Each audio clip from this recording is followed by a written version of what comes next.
Well, we had an encounter. All right. Quickly. Turn. Okay, our ship is still intact. Turn retrograde. Counteract some of that burn. Carefully and slowly, and we'll get that encounter back.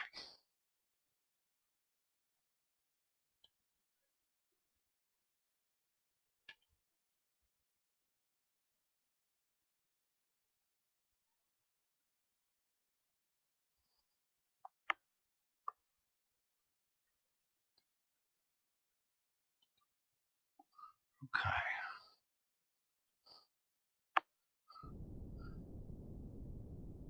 Reversing my burn.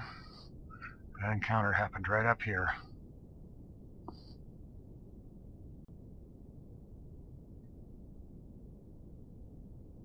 I'm not burning as fast as I was before, so it may take longer. It's okay with me if it actually happens.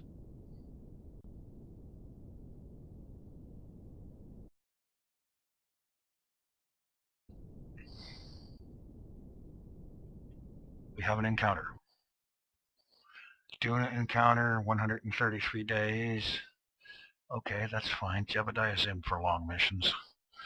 Gives him time to practice up on his competition solitaire skills.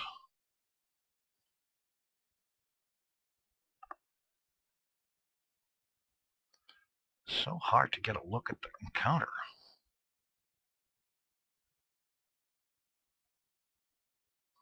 But we have one. A flyby from overhead with a periapsis of 35 million kilometers. 35 million meters, so 35,000 kilometers. But we can fine-tune that when we get closer.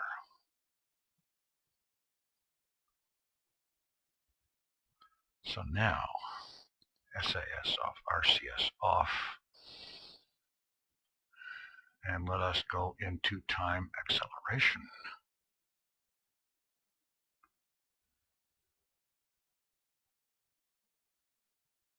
And we will while away those 150 some odd days, or 130 or whatever it was. 130 something. It's the long way around, I'll grant you, but it's an encounter. And it looked like we'd be coming in over the poles of Duna, which is not necessarily a bad thing. A polar orbit isn't really wrong. It's still possible to find to come up with an equatorial landing site. So I'm not worried about that. And once we get around here, say 15 or 20 days out, I'll switch back to ship view and start downshifting the time acceleration. And we will start working on the approach to Duna. I told you the ship could get there. And it is. It's going to get there. And what's more, it's going to land successfully.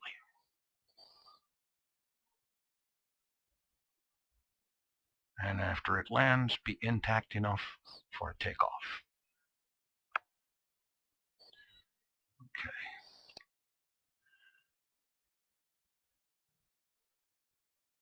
What about 1 day per second here? A little closer. Ship view, time deceleration. Get us back to normal time.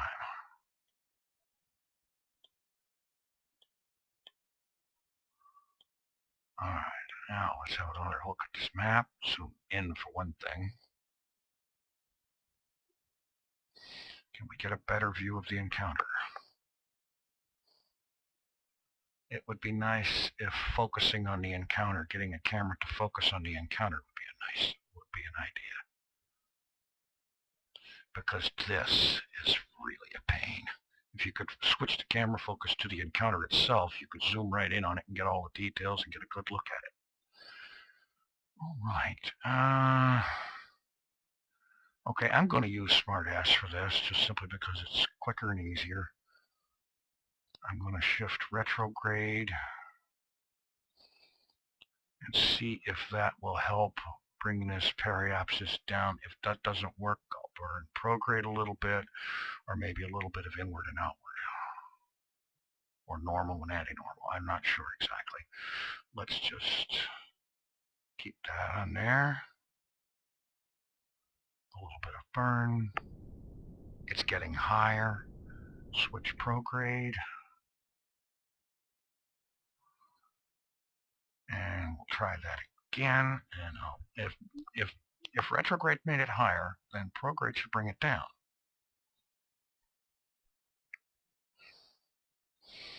Up to a point.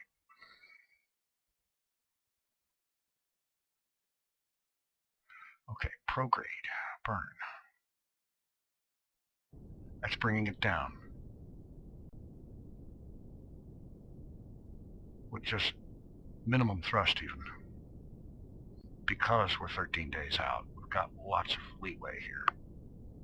Down to 30,000. 29. All right, this is going good. At some point it'll start to increase again, but that's just going to be a matter of cut the thrust to change the angle that we're burning at.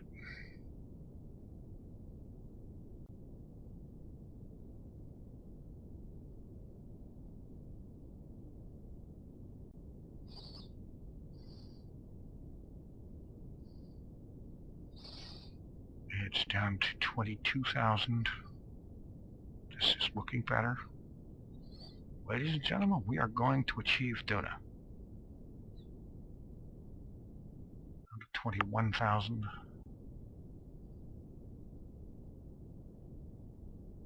Keeping the thrust at minimum so that we don't just overcook this thing really badly.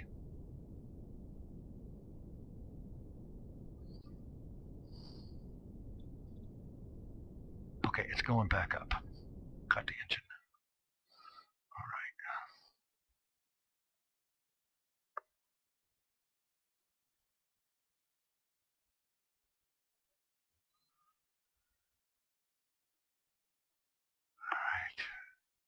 It looks like we're going to pass over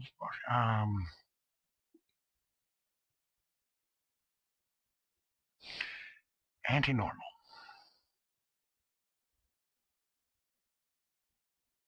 I think that might just do it. Anti-normal, or as a lot of people put it, just burn south.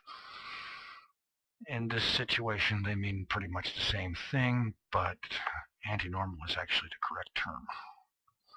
All right, let's watch this and try it and see if I'm right. It's going down. It's going down.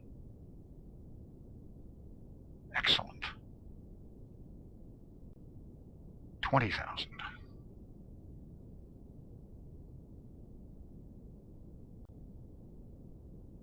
And I know it says 19 million, but that's 19,000 kilometers or 19 million meters. Same thing.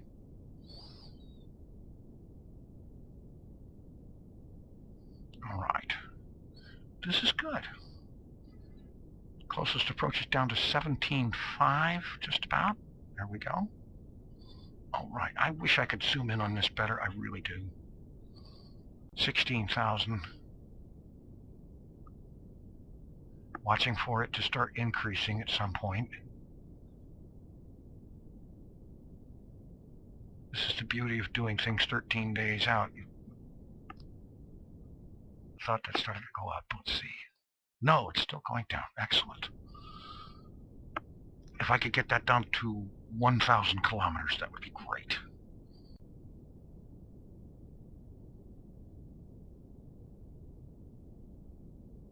I don't know if I can manage it, but I'm certainly going to try. 9,000. It's going down faster. 8,000. 7,000. 6,000. 5,000.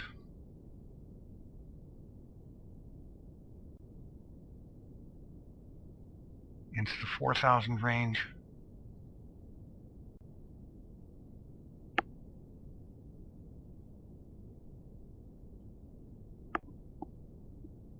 Almost down to, okay, 4,400. It started going back up, 43 to 44. Okay, great. This is fantastic. We have a Duna Encounter, and the periapsis is only 4,500 kilometers. This is great. And this is just kind of shooting in the dark, trying a really not very good way of doing it. I mean, I'm quite sure that doing it right would have gotten us there in a whole lot less than 197 some days. But we're getting there. Back to ship view, and let's do some time compression. Oh, I almost said something very, very impolite. Ship is not under acceleration. Smartass is on, but it's not accelerating the ship. It's simply holding its attitude. And the problem with the attitude is in the game engine rather than the ship.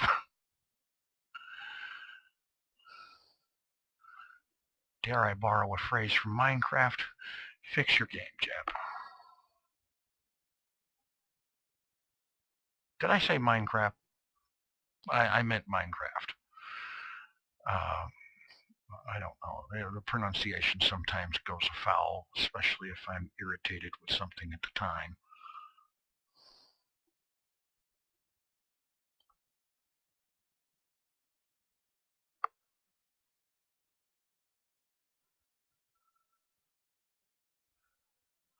How's our time to encounter? I need to step it up one more notch at least.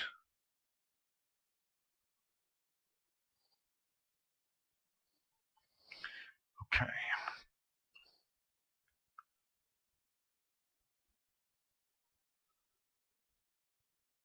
We're closing in at about 1 hour per second. I think I'm going to leave it that way because this close in 100,000x is just going to be too fast.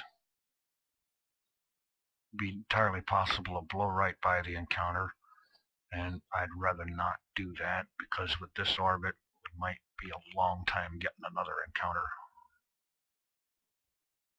Frankly, we kind of sort of almost dumb lucked into this one.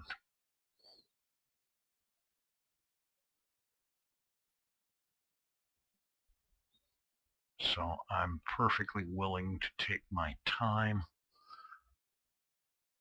And when we get a little bit closer here, say within 2 days, to switch back to ship view and jack the time acceleration down a notch or two.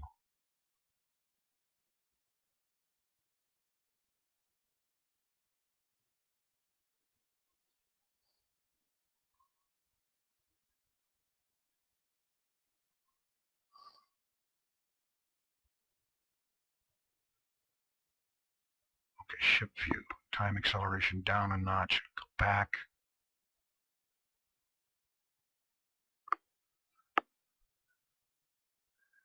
It's really hard to see much of this in detail with this encounter, but it does look like it's going to be really close. In terms of interplanetary space, this is practically nailed to the wall.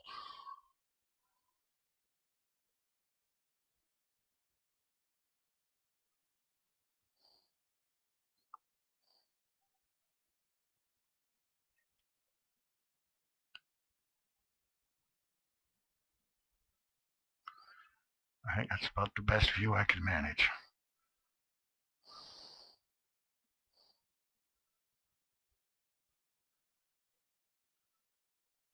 I just can't zoom in on it any better because what I'm zooming on is the ship.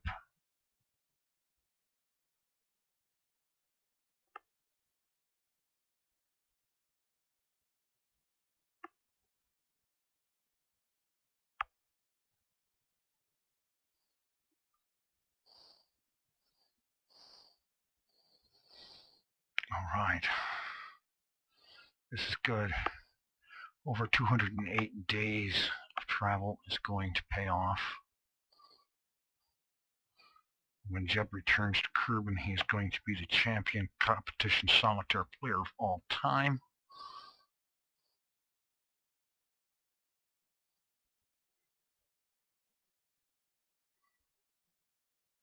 And a hero for landing on Duna.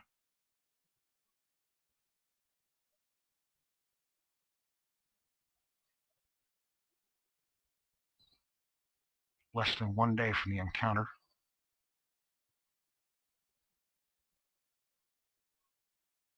I'm going to have to slow down the time compression again here real soon.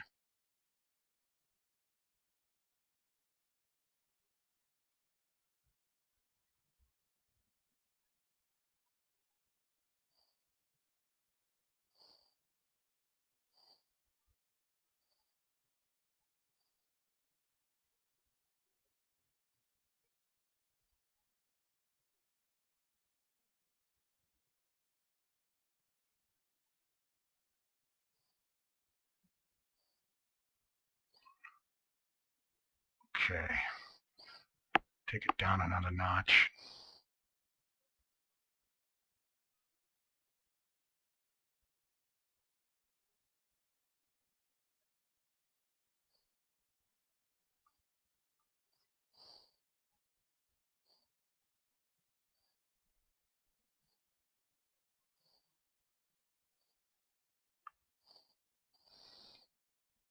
This is coming in very close.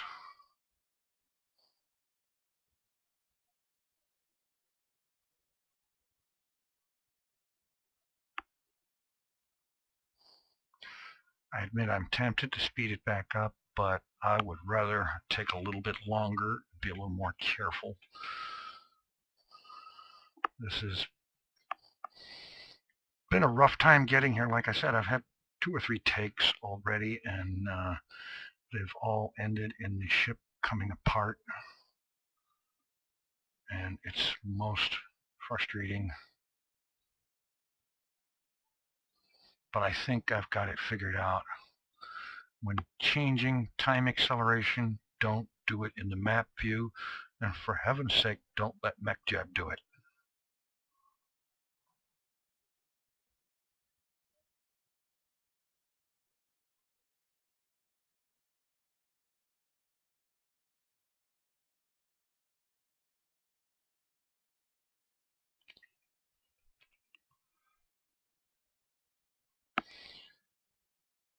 So what I'm going to do here is I'm going to go ahead and speed up the video until we actually get to the encounter. That way I can keep the game running slower and safer and easier to manage.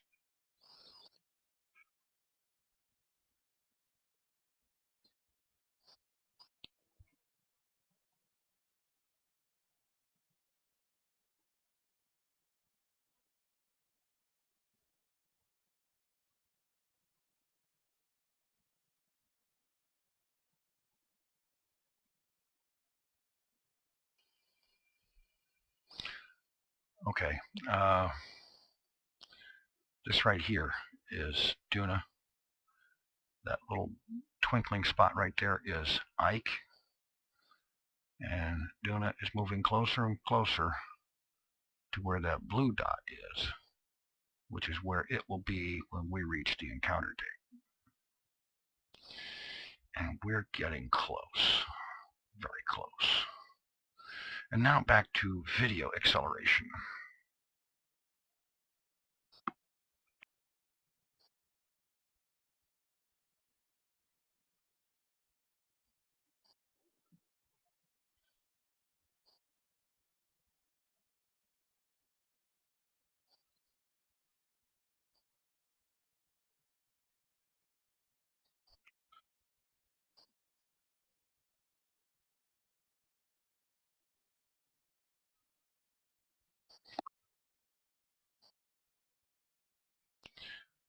Okay, at the rate of time acceleration, we are now less than a minute away from the encounter. There's Duna and Ike. Interesting how the moon is actually pictured bigger than the planet when you know the planet is much bigger than the moon.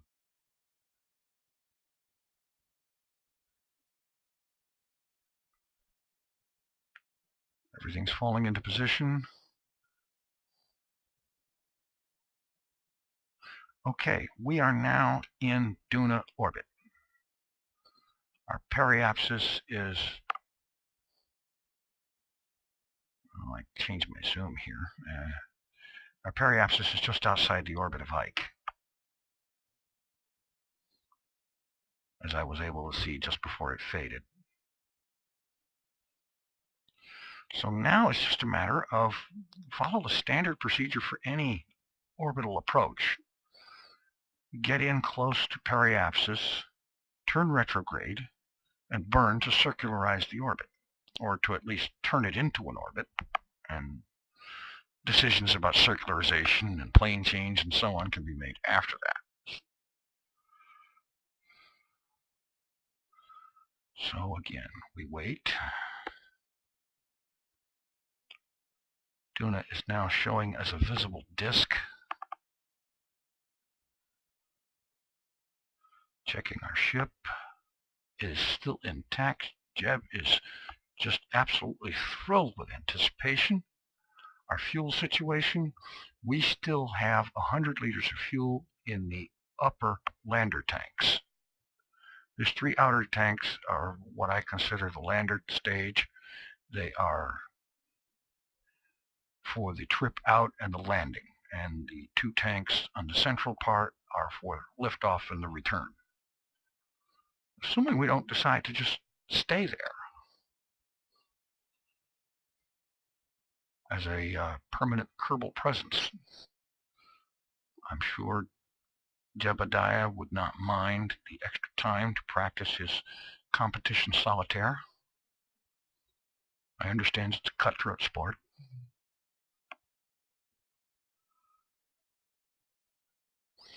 And again, I'm very hesitant to use any more time acceleration than I am because of what's happened in the past with using time acceleration, especially in this version.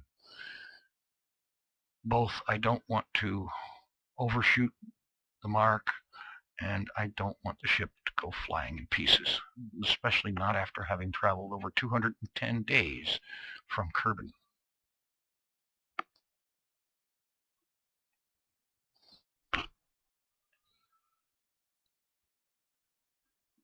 And so now I will accelerate the video until we are close enough to begin a retro burn and turn this into an orbit around Duna.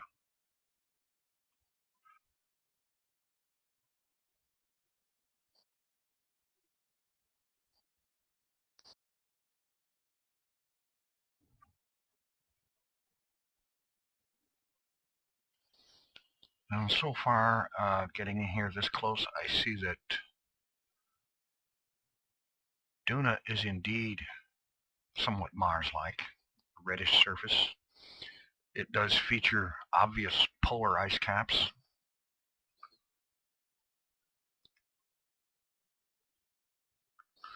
And Ike appears to be somewhat barren gray and very rocky, similar to the moon, but perhaps a little sharper, a little bumpier. Perhaps not a very scientific way of describing it, but I think accurate enough.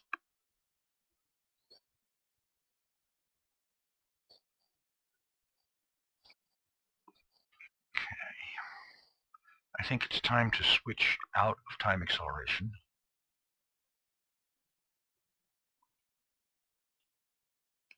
Because there is something to take into account. This Nerva engine is very high specific impulse, and it's very fuel efficient and all that. But with a thrust of only 60, it might be a good idea to begin a retrograde burn now.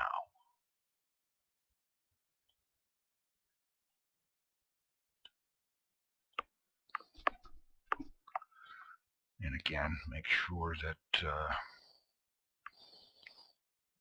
everything is good in terms of the ship not coming apart.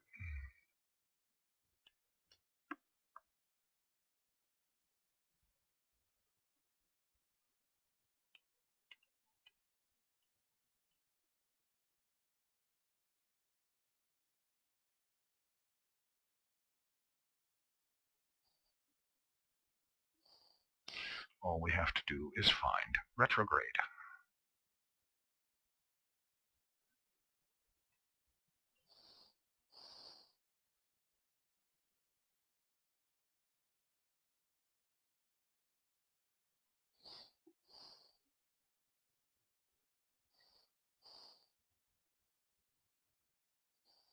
Sometimes I wish it would paint the velocity vector on the ship screen here in front of the ship.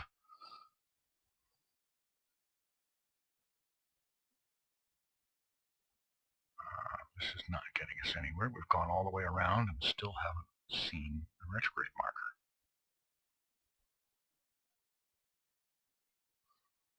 That's because it's on the pole of the ball. The pole of the ball.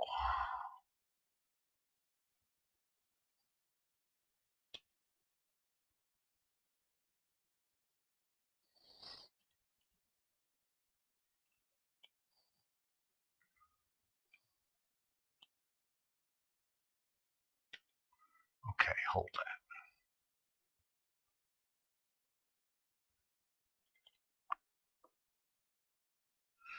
That means there is Duna and Ike right there. And let us begin to decelerate. And let's see what that's doing to this.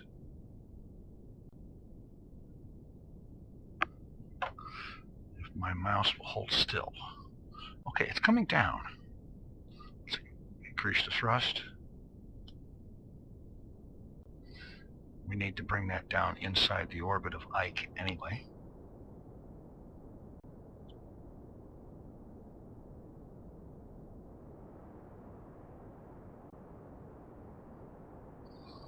Actually, we need it in here, actually fairly close to Duna itself.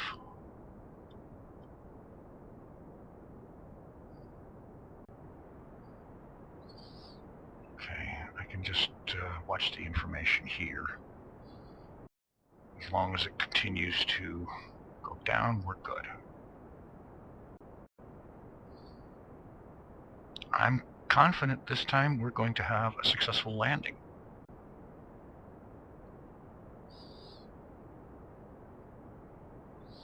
We want this number to go down as low as we can without actually crashing or anything. And we need this number, the eccentricity, to be less than 1. Because eccentricity of 1 or higher is a non-circle or ellipse. It's a non-orbit.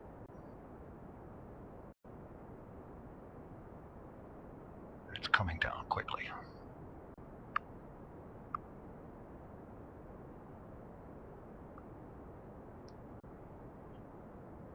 That's continuing to go down. And this is beginning to bend around.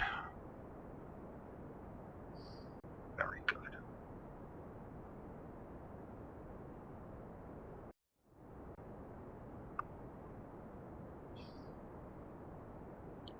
And again, we're only just getting close to using half of the descent stage fuel. Which means there will be 3 full tanks of fuel to use for final approach and landing at Duna, and leave 2 full tanks of fuel for liftoff and return should we choose to do that.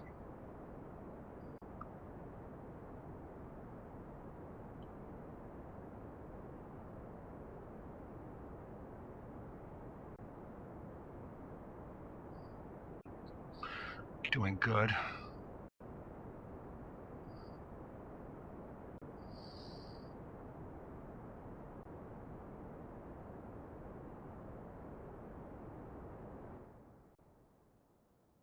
It's definitely bending around, starting to.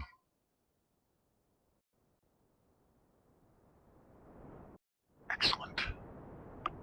Absolutely excellent.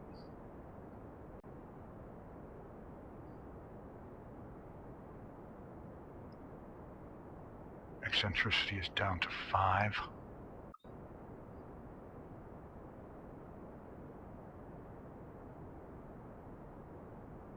And honestly, it's conceivable we could go straight in for a landing and land on the day side of Duna if we burn this right. And I'm very sincerely tempted to try it.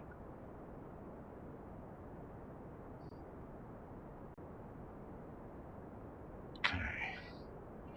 We have some very noticeable bending, and the bend is increasing. The apoapsis is a negative number, but it's getting closer to 0, and then it will go away positive.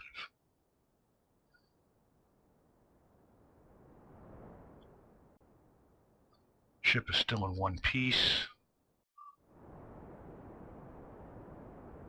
We're doing good. Okay, it's not going closer. It's going high. Whatever. I don't care as long as it works. Eccentricity is getting very close to 1. That's the magic number that makes it in orbit.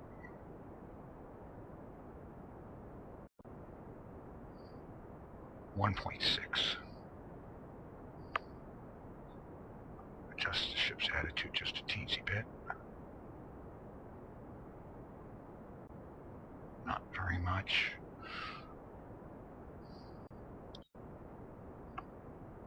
Eccentricity 1.2 and dropping quicker.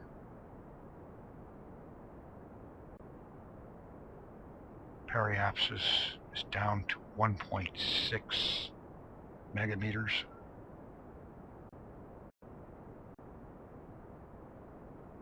Ladies and gentlemen, we are in orbit. Have a look at this. It's curving around. We are in orbit. As a matter of fact, cut the engine. Have a better look at what's going on here. Periapsis is 30,000 kilometers. Well, apoapsis is 30,000 kilometers. Periapsis is 637 kilometers. And there's Duna right there. So we now need to get down into Duna periapsis. There's no more need to adjust the apoapsis. If I could get a decent view here of Duna, actually this would be a good time to adjust our orbital inclination. And for that, I believe at this point what we need is an orbit normal burn, a northward burn.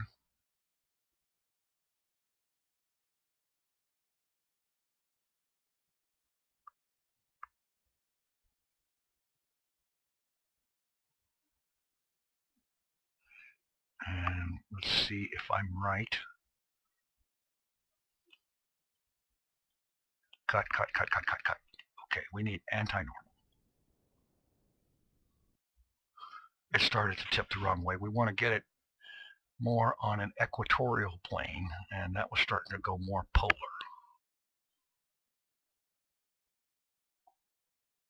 Okay, this is a north burn. But apparently here, north is anti-normal. Okay. Local conventions. Let's burn this around. It's coming down. The plane is beginning to align with the Duna equator and Ike's orbit.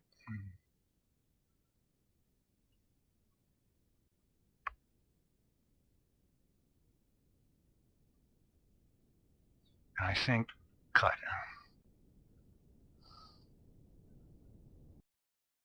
It's not great, but it isn't polar. So I don't care. This is quit with the RCS. Good grief. You've used up 3 full fuel tanks of RCS already. Because I left RCS turned on way too much. All right. Let us accelerate a little bit to get in closer to Duna. And we don't need the map screen for that. We can see that sucker.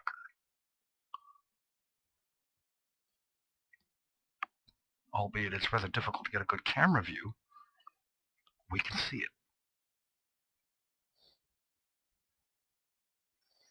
And I don't think I'm going to need any more than 10,000x time acceleration.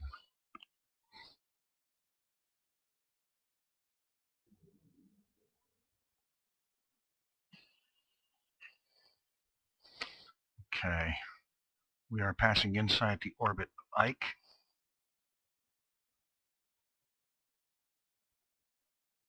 Very soon, at least. Getting very close in. We're going to pass around the night side of the planet. That will be where our periapsis is. And time to periapsis is the big number to watch right now. Backing off time acceleration 1 notch.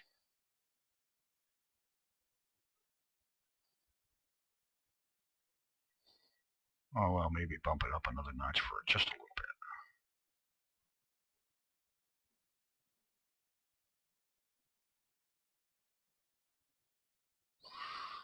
Ladies and gentlemen, the red planet, the Kerbal star system.